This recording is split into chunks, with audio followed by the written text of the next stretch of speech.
লক্ষ্মী ভান্ডারে খুশির খবর সকল মা বোনেদের জন্য। হ্যাঁ বন্ধুরা, ঠিকই শুনছেন। আজকে আপনাদেরকে সংবাদ মাধ্যমের একটি নিদর্শন তুলে ধরবো আর আপনাদেরকে ভিডিওর মধ্যে আলোচনা করব যে লক্ষ্মী ভান্ডার কত বাড়ছে। অবশ্যই 500 টাকা কিন্তু বাড়তে চলেছে আপনাদের লক্ষ্মী ভান্ডারে। পাশাপাশি বার্ধক্য ভাতাতে খুশির খবর আছে, বিধবা ভাতা, প্রতিবন্ধী ভাতা, প্রত্যেকটা প্রকল্পে কিন্তু খুশির খবর থাকছে। তাই ভিডিওটা স্কিপ না করে ফুল ওয়াচ করুন, তাহলে ডিটেলসে জানতে পারবেন। তুলে ধরি, তারপর ডিটেলসে আমি আলোচনা করছি। দেখুন, জানতে হবে নিউজ মাধ্যম কি বলা হচ্ছে। লক্ষ্মীর ভান্ডার প্রকল্পে 500 টাকা বাড়তে চলেছে। লক্ষ্মীর ভান্ডার প্রকল্পে 500 টাকা বাড়ছে। 1000-এর বদলে 1500 টাকা আর 1200-র বদলে 1700 টাকা। তার মানে যারা আপনারা মা বোনেরা 1000 টাকা করে পান, তারা পাবেন 1500 টাকা করে প্রত্যেক মাসে। আর যে সমস্ত SC ST ক্যাটাগরির মহিলারা 1200 টাকা করে পান, তারা পাবেন প্রতি মাসে 1700 টাকা করে। হ্যাঁ বন্ধুরা, ফাইনালি তাহলে দেখা যাচ্ছে যে 500 টাকা বাড়ার একটা কিন্তু প্রবল সম্ভাবনা আছে।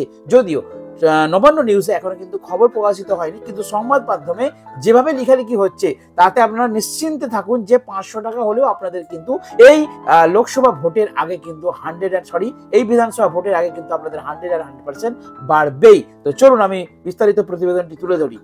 লক্ষ্মীর ভান্ডার লেটেস্ট আপডেট। লক্ষ্মীর ভান্ডার 1500 হতে চলেছে, কিন্তু 3000 কিভাবে আসছে? বড় চমক। রাজ্যের সাধারণ মানুষ আগামী 12ই ফেব্রুয়ারির বাজেট পেশের দিকে তাকিয়েছিলেন।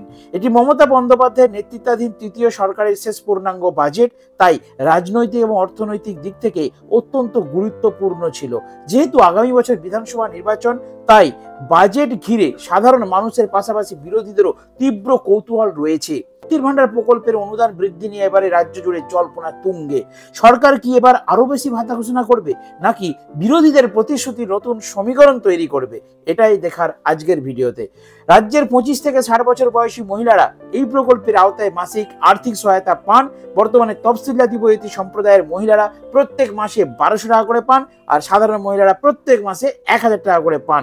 2021 সালে এই প্রকল্প চালু হওয়ার পর থেকেই লক্ষ লক্ষ পরিবারের জন্য এটি একটি বিরাট বড় ভরসা হয়ে দাঁড়িয়েছে। এবার আসছি মেন পয়েন্টে। এবারের বাজেটে অনুদান বৃদ্ধি পাবে। ভালো করে পয়েন্টটা এবারে লক্ষ্য রাখুন বন্ধুরা। গত বছর বাজেটে লক্ষ্মীর ভান্ডারের অনুদান সামান্য বাড়ানো হয়েছিল। এবার অনেকে আশা করেছিলেন যে এই অনুদান 2000 টাকা পর্যন্ত হতে পারে, যদিও সরকার এখনো এ বিষয়ে কিছু বলেনি। মুখ্যমন্ত্রী মমতা বন্দ্যোপাধ্যায় সম্প্রতি এক জনসভায় বলেন, লক্ষ্মীর ভান্ডার কোনোদিন বন্ধ হবে না, বরং দিন দিন আরো বাড়বে। পজিটিভ পয়েন্ট, একদম পজিটিভ পয়েন্ট আপনারা ফোকাস করুন যে লক্ষ্মীর ভান্ডার কোনোদিন পাবেন না। তিনি অ্যানাউন্সমেন্টে বলেছিলেন, যতদিন বাঁচবেন ততদিন এই লক্ষ্মীর ভান্ডার চলতে থাকবে। আপনাদের যখন 60 বছর কমপ্লিট হয়ে যাবে, 60 বছর পর অটোমেটিক এই লক্ষ্মীর ভান্ডার আপনাদের বার্ধক্য ভাতায় কনভার্ট হয়ে যাবে। আপনাদের কোথাও যেতে হবে না। আপনারা যতদিন বাঁচবেন ততদিন এই লক্ষ্মীর ভান্ডার পেয়ে যাবেন, অর্থাৎ ভাতা আপনারা পেয়ে যাবেন। এই বক্তব্যের পরে রাজনৈতিক মহলে গুঞ্জন শুরু হয়েছে যে এবারে বাজেটে তাহলে অনুদান বৃদ্ধির প্রবল সম্ভাবনা। বিজেপি রাজ্যে ক্ষমতায় এলে মাসে 3000 টাকা দেওয়া হবে। এই প্রসঙ্গে বিরোধী দলনেতা শুভেন্দু অধিকারী নতুন বিতর্ক উস্কে দিয়েছিলেন। মনে আছে আপনাদের? শুভেন্দু অধিকারী জনসভা থেকে বলেছিলেন যে যদি বিজেপি এই পশ্চিমবঙ্গে ক্ষমতায় আসে তাহলে লক্ষ্মীর ভান্ডার 3000 টাকা করে দেওয়া হবে, বলেছিলেন তো। তো এখন বর্তমানে লক্ষ্মী ভান্ডারের অ্যামাউন্ট কত, ভাতার পরিমাণ কত? 1000 টাকা। সামনে রয়েছে বিধানসভা নির্বাচন। আপনারা কনফার্ম থাকুন, এই নির্বাচনের আগে অবশ্যই লক্ষ্মী ভান্ডার আপনাদের বাড়বে 500 টাকা। দেখতে পাচ্ছেন প্রতিবেদনে তুলে ধরেছে। শনিবার পূর্ব মেদিনীপুরের মহিষাদলের দৌলতপন্থা গ্রাম পঞ্চায়েতের দলের জনসংযোগ অনুষ্ঠানে তিনি দাবি করেছিলেন, এইবার বাজেটে মমতা সরকার লক্ষ্মীর ভান্ডার প্রকল্পে 500 টাকা বাড়াতে চলেছে। তিনি বলেন, দিল্লিতে বিজেপি ক্ষমতায় ফিরেছে, এবার বাংলাতেও পরিবর্তন আসবে। ক্ষমতায় এলে লক্ষ্মী ভান্ডার 3000 টাকা দেওয়া হবে। শুভেন্দু অধিকারী কি বলছেন? দিল্লিতে বিজেপি সরকার, আম আদমি পার্টি ছিল, চলে গেছে, বিজেপি সরকার ক্ষমতায় এসেছে, অর্থাৎ পরিবর্তন হয়েছে। তো এই পরিবর্তন যদি আমাদের পশ্চিমবঙ্গে ঘটে, শুভেন্দু অধিকারী দাবি করছেন যে তাহলে অবশ্যই লক্ষ্মীর ভান্ডার আপনাদের 3000 টাকা করে দেওয়া হবে, একটু আটকাতে পারবে না যদি পরিবর্তন। তৃণমূল সরকার থাকবে, আর তৃণমূল সরকার যতদিন আছে এবারে ভোট, লক্ষ্মী ভান্ডার বাড়াবে না, তাই কখনো হয়? যেখানে বিরোধীরা বলছে 3000 টাকা করে দেবে, সেখানে নিশ্চয়ই 1000 টাকা আপনাদের লক্ষ্মী ভান্ডার আটকে থাকবে না। আপনারা নিশ্চিন্তে থাকুন, ভোটের আগে ঠিক 1 থেকে 2 মাস আগে দেখবেন আপনাদের অ্যাকাউন্টে কড় করে 1500 টাকা করে ঢুকে গেছে, একদম শিওর।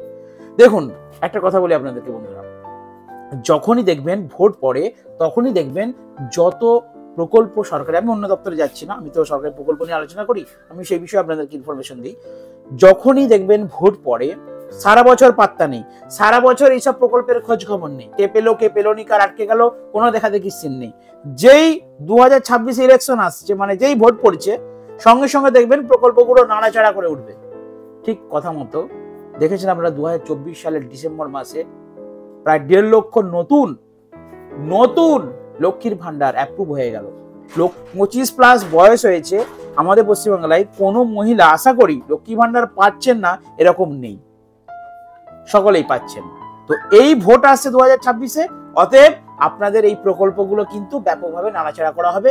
আর প্রথম টার্গেট হচ্ছে লক্ষ্মীর ভান্ডার, কারণ লক্ষ্মীর ভান্ডারের টাকা বাড়িয়েই কিন্তু লোকসভা নির্বাচনে, গত লোকসভা নির্বাচনে 2024 সালে তৃণমূল সরকার কিন্তু আবার বিধানসভা নির্বাচন, মমতা বন্দ্যোপাধ্যায়ের নিজস্ব গদি নির্বাচন, আর এমনিতেই মমতা দিদি বলেন যে এটা আমার স্বপ্নের প্রকল্প লক্ষ্মী ভান্ডার। তো লক্ষ্মী ভান্ডার অবশ্যই আপনাদের বাড়বে। এবারে আসা যাক পাশাপাশি যে প্রকল্পগুলো আছে, অর্থাৎ বার্ধক্য ভাতা, প্রতিবন্ধী ভাতা, বিধবা ভাতা, যেগুলো দীর্ঘদিন ধরে বাড়েনি। অনেক ডাউট আছে আপনাদের মধ্যে, অনেকেই পাচ্ছেন না। খালি ভোটের ডামাডোলটা একবার বেজে উঠুক, তারপর দেখবেন কে কি ভাতা পায়নি, প্রত্যেকেই ভাতা পেয়ে যাবেন। বিধবা ভাতা বলুন, প্রতিবন্ধী ভাতা বলুন, বার্ধক্য বলুন, প্রত্যেকটা প্রকল্পের টাকা আপনারা পেয়ে যাবেন। সামনে ইলেকশন আছে, কোনো অভিযোগ রাখবেন না, এই তৃণমূল সরকার কোনো অভিযোগ আপনাদের রাখবেন না, যারা পাচ্ছেন না পেয়ে যাবেন। আচ্ছা, আশা করি আপনারা অনেকেই এবারে দুয়ারে সরকার ক্যাম্পে কিন্তু ফর্ম জমা দিয়েছেন। তো তাদের জন্য সুখবর আছে, জাস্ট মার্চ মাস থেকেই কিন্তু বা ফেব্রুয়ারি মাসের শেষ সপ্তাহ থেকেই কিন্তু আপনাদের অ্যাপ্রুভ হয়ে যাচ্ছে, যারা জানুয়ারিতে জমা দিয়েছিলেন। ফেব্রুয়ারির শেষ সপ্তাহ এবং মার্চের প্রথম দিকে কিন্তু আপনাদের ভাতার টাকা দেওয়া হবে, এরকমই খবর আছে। আর একটা কথা বলি, বার্ধক্য ভাতা, প্রতিবন্ধী ভাতা, বিধবা ভাতা, এই প্রকল্পগুলোর টাকাও কিন্তু বাড়বে। কারণ লক্ষ্মী ভান্ডার চালু হবার পর 1.5 বছরের মাথায় একবার বেড়ে যে ডবল বেড়ে গেছে, 500 ছিল 1000 হয়ে গেছে। সেই জায়গায় বার্ধক্য ভাতা, প্রতিবন্ধী ভাতা, বিধবা ভাতা, এই প্রকল্পগুলো কিন্তু দীর্ঘদিন বাড়েনি। তাই এবারে যেহেতু বিজেপি সরকার ক্ষমতায় বসে গেছে, তাই আমাদের এই পশ্চিমবঙ্গ রাজ্যের উপরে কিন্তু রাজনৈতিক দিক থেকে একটা বিরাট বড় চাপ আছে। তাই আশা করা যায় সমস্ত প্রকল্পের টাকাই কিন্তু বারবার একটা প্রবল সম্ভাবনা থাকছে। যখনই আমি নবান্ন নিউজ থেকে কোনো আপডেট খবর পাবো আপনাদেরকে ভিডিও বানিয়ে অবশ্যই শেয়ার করবো। তার জন্য আমার এই ছোট্ট চ্যানেলটিকে একটু কষ্ট করে সাবস্ক্রাইব। তো চলুন বন্ধুরা, আজকের ছোট্ট আপডেট ভিডিও এখানে শেষ করলাম। দেখা হবে নেক্সট ভিডিওতে। বন্ধুরা ভালো থাকবেন, সুস্থ থাকবেন। আর যদি কোনো ভাতা প্রকল্প নিয়ে কিছু জানতে চান তো অবশ্যই আমার এই ভিডিওর কমেন্ট সেকশনে একটু কষ্ট করে কমেন্ট করে রাখবেন। 6,53,000 মানুষকে বার্ধক্য ভাতা, বিধবা ভাতা, মানবিক ভাতা, জয় জোহার, তপশিলি